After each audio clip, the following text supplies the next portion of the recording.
Your sister deserves it all. The $256,000 in the luxury apartment. You've always been a disappointment. That was my father's voice, sharp, dismissive, cutting through the clinking of wine glasses like a blade. My mother laughed, her hand brushing his arm as though the cruelty in his words was something worth celebrating. My sister leaned back in her chair, smirking, already imagining herself in silk sheets and marble floors. The air was thick with their certainty.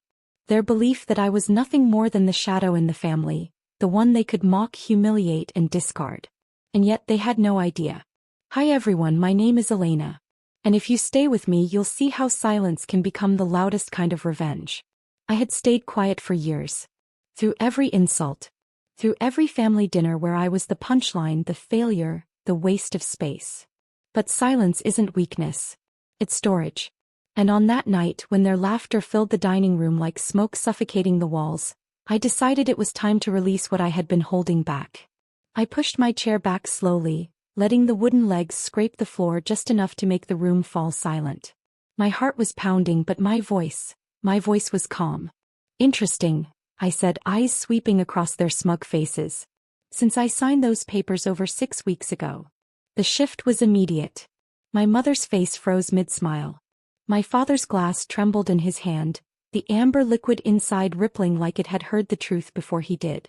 My sister's smirk faltered, confusion twisting into panic. Wait, Dad's voice cracked, brittle as old wood. His eyes darted from me to the table to my sister. If she didn't get them, he swallowed hard, almost choking on the words. Who exactly did?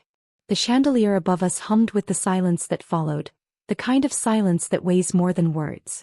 And in that moment I stood taller than I ever had in that house. Because they had laughed too soon. And I had already moved the game to a board they didn't even know existed. They thought betrayal belonged to me. They had no idea it was already theirs. The silence after my words wasn't peaceful. It was jagged. Like broken glass scattered across the floor. My sister's fork clattered against her plate, her voice breaking first. What do you mean you signed them? You can't. Those were promised to me. Promised. That word hung in the air like smoke.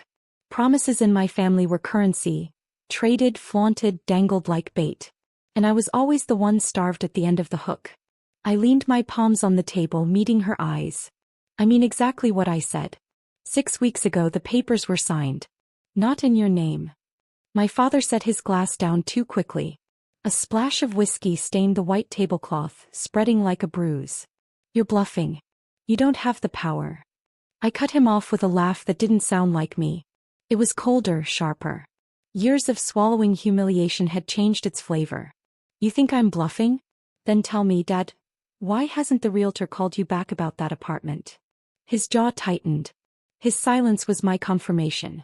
I'd watched him call 3 times that week, growing more frustrated with each unanswered ring. Mom's voice finally broke the tension.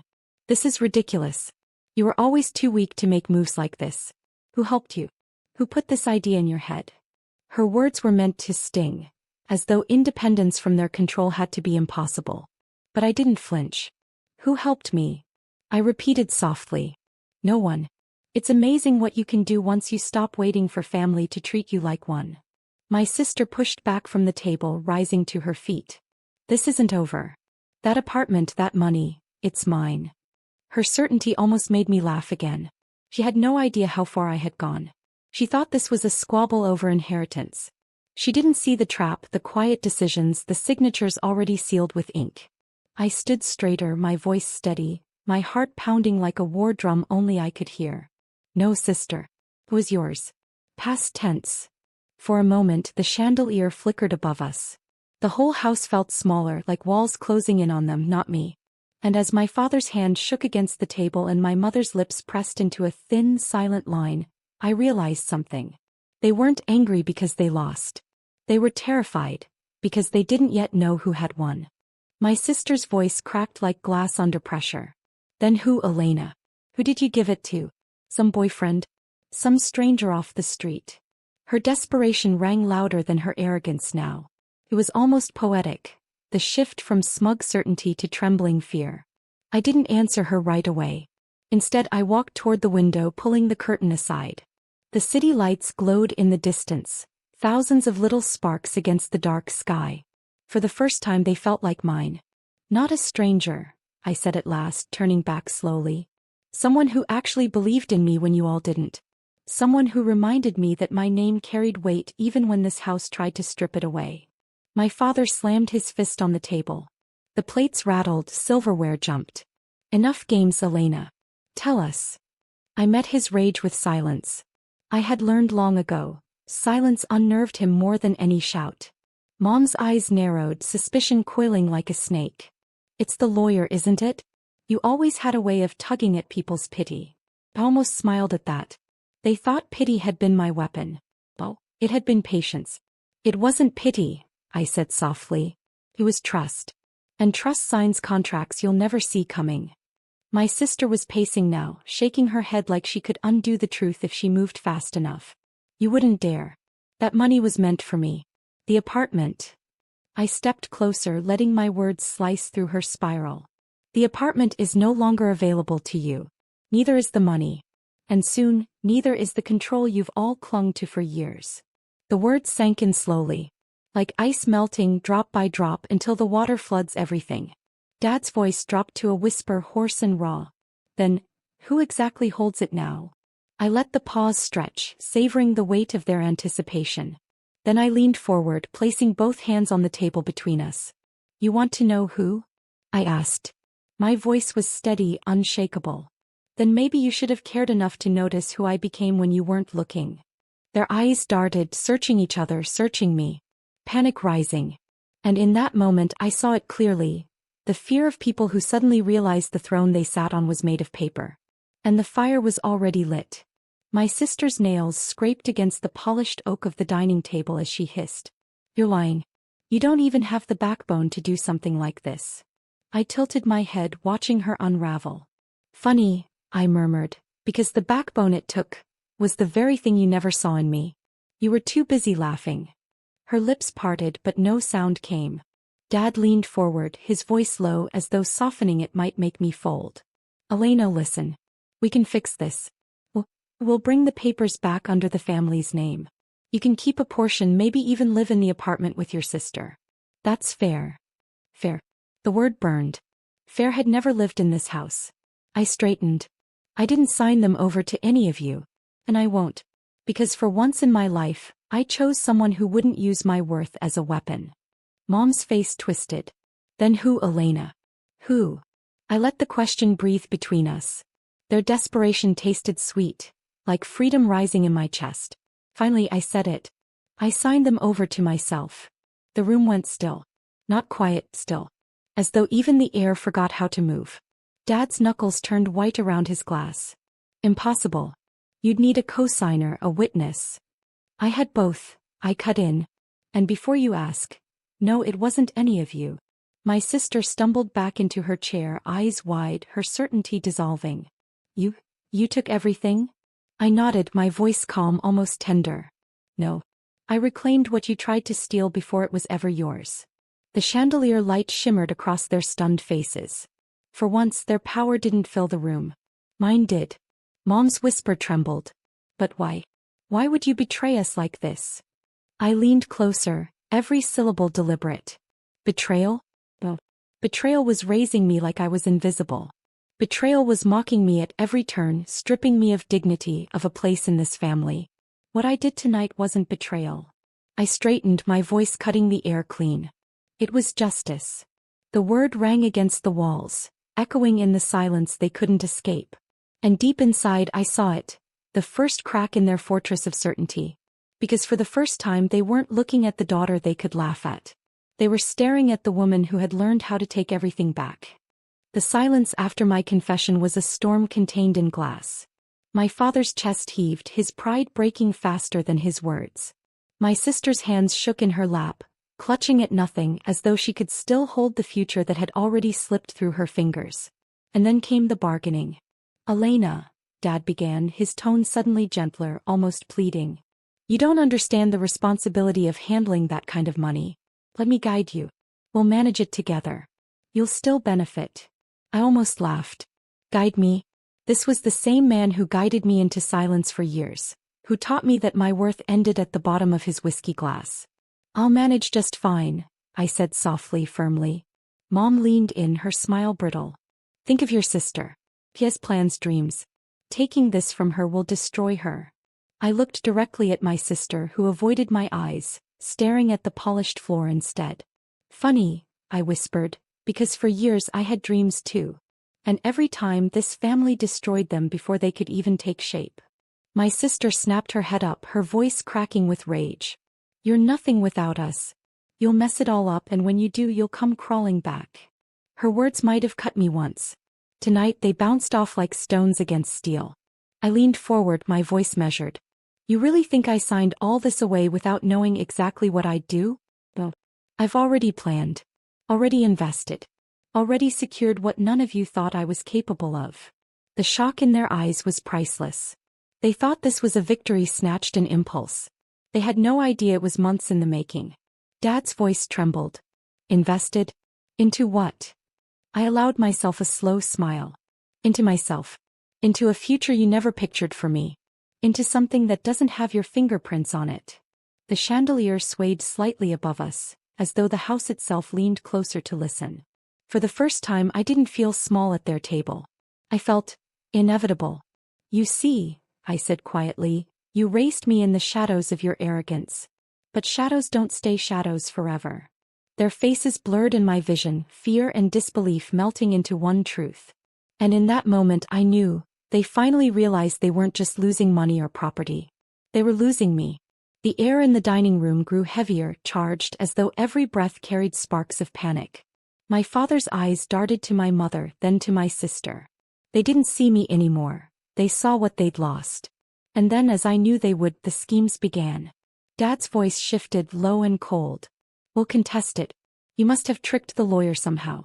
We'll call in our contacts, and within a week, those papers will be worthless. I tilted my head, almost pitying him. Contacts? You mean the same ones who stopped answering your calls after your last business deal collapsed? Or maybe the ones who already saw my name on every official document? The tremor in his jaw told me I was right. Mom's hand pressed against her chest, her voice sharper now. Then we'll take it to court. Blood means more than ink. I leaned closer, whispering just enough for every syllable to slice through the space between us. You forget. I anticipated every move. The contracts aren't just legal.